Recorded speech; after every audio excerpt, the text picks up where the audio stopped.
Let's shift our focus. Rain pain, Pankaj, rain pain, you name it. Mumbai on an orange alert today. Last 4 days, Kerala schools and colleges in most places, 4 major districts shut. Odisha is prepping up for, high-speed winds and a cyclonic sort of a depression and, formation on its coast. Himachal Pradesh is bracing. There's a monsoon spur over there as the IMD is put it under the yellow alert. And Hindon, so many people have been evacuated from there. Rain pain this time around, not just in northeast, northwest, it's across the country.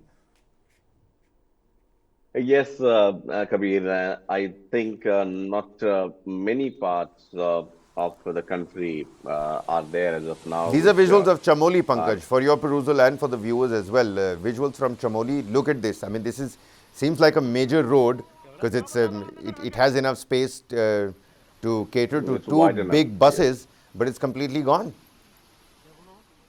Well, when you look at it, Kabir, visuals like these, obviously there are 2 things that come to your mind. First is the nature's wrath so strong that the infrastructure is not able to sustain it. Or secondly, was the infrastructure so weak that it could not sustain this onslaught of the nature. I mean, both ways, the the loss proposition is for the residents there, is for the common people there. Now, the thing is how it can be stopped. Obviously, it's too late as of now. And it is our own folly, our own ways and means of how we treat nature. There were several memes doing rounds when, a lot of plastic came out of these drains and, came out into the homes. So people were saying that nature is taking is giving it back what it got from us. So in that regard, definitely, we have to, do an introspection. For people like you and me, who would be traveling through these roads, traversing through these roads in Mumbai or Delhi or anywhere for that matter, Uttarakhand, uh, basic hygiene is missing. The basic town planning, the role of drains and drainage system is missing. And that's why. So, as I always say, that it is not going to help if we try to put an iron fence around a tree which is followed by termites. Even if we place, several other measures in place to take out the water, the first thing that we should have done, or we should rather do now, is to fix the drains, the drainage system, the water dissemination system, the STPs, the ETPs, all of them should be in And it place. seems like any kind of future planning is devoid of the fact that it is also going to rain in this area. It seems like the town planners don't consider that it might just end up raining here. Take a look at these visuals, Pankaj, from Junagadh, where the flood-like situation. I mean, it's going to be an understatement if you call this a flood-like situation. Look at the the rescue operations that are taking place. Well, yes, NDRF has been doing a yeoman service as far as this calamity and other natural calamities in the country is concerned, risking their own lives, saving every precious life that comes by Certainly. their side. There we see them again, a human chain so that people can walk by them. All these things, NDRF, you see, I mean, thanks to these selfless workers who are roped in every now and then, be it a landslide, be it the floods, be it excessive cold for that matter, or an avalanche sort of thing. My only concern is for how long would be rather we would be relying on the rescue and relief measure. What about preventive measures? What about stopping this sort of calamity from before happening? This kind of rain obviously is unprecedented, I know, but our infrastructure in this day and age should be able to sustain these. When we talk about buildings, the strength, we talk about how strong an earthquake it could handle.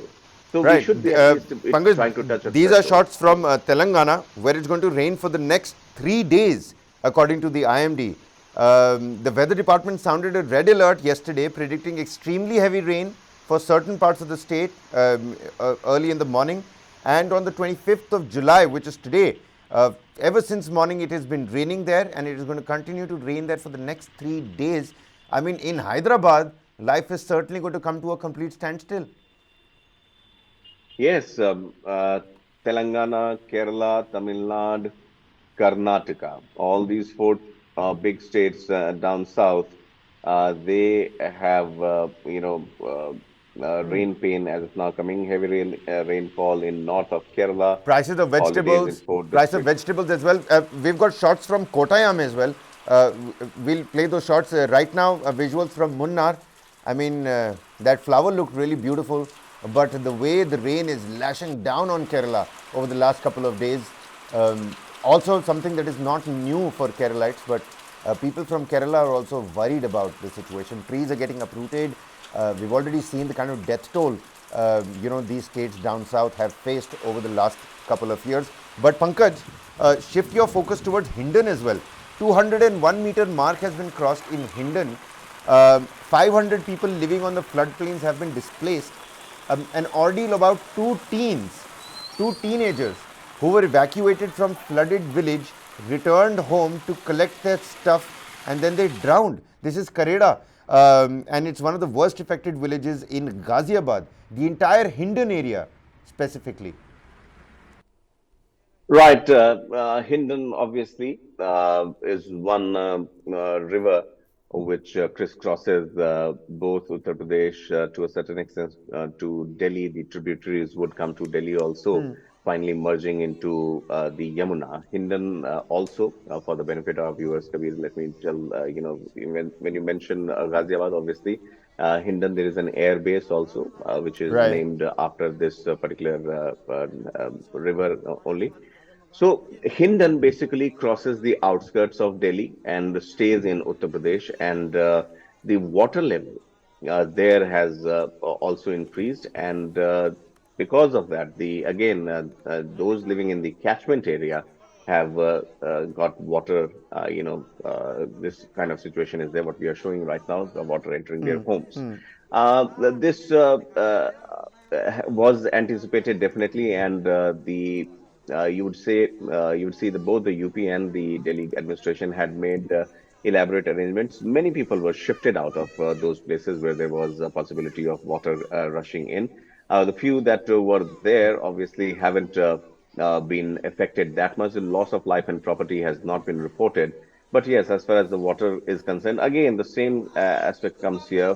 Water level rising, low-lying areas. So the question is whether we stop people from living in the low-lying areas because then it will impact their livelihood, their businesses also. Many of them who reside here actually do small, agricultural jobs also. They would produce some vegetables also on the banks of Yamuna or Hindon. And that uh, if you go and touch upon that raw nerve now, it will backfire. And And again, looking at, yes, yes, go no, ahead. no, please complete your thought, Pankaj. And again, Yeah, looking at and what? going and looking at once again the vote bank politics. Obviously, Oh, no one would certainly. want to, these precious votes. So No, you're obviously, no one absolutely right. stops them Vote from bank living there. politics. I mean, I remember when I was, out there covering the first stint of, Yamuna coming into its, full-fledged form, crossing that Hmm, 207-meter barrier and mark. The drone footage of right near where our, office premises is, hmm, that drone survey has found that more farmhouses have been made on the floodplains since last year. I was there trying to showcase an ordeal of the people who were picking up utensils on their heads and coming from these low-lying areas up onto a higher ground. And on the higher ground, you had a proper swimming pool made for the rich folk who could go there and enjoy. And there actually was a proper water sport game going on when the other people were trying hmm, to run away from water in the same vicinity. So, and I was categorically asked not to record that swimming pool, otherwise I would, come into trouble, find trouble. hmm, Now, this drone survey has found that more farmhouses have been made on floodplains than last year. I mean, this is all about rampant corruption. If people aren't really going to hmm. hit the ground, then how will we find out? But what one good news is that the Yamuna level has gone down, and the administration in the meantime remains vigilant. But once these waters, go away, once the water fury dissipates, it's the waterborne diseases that take shape.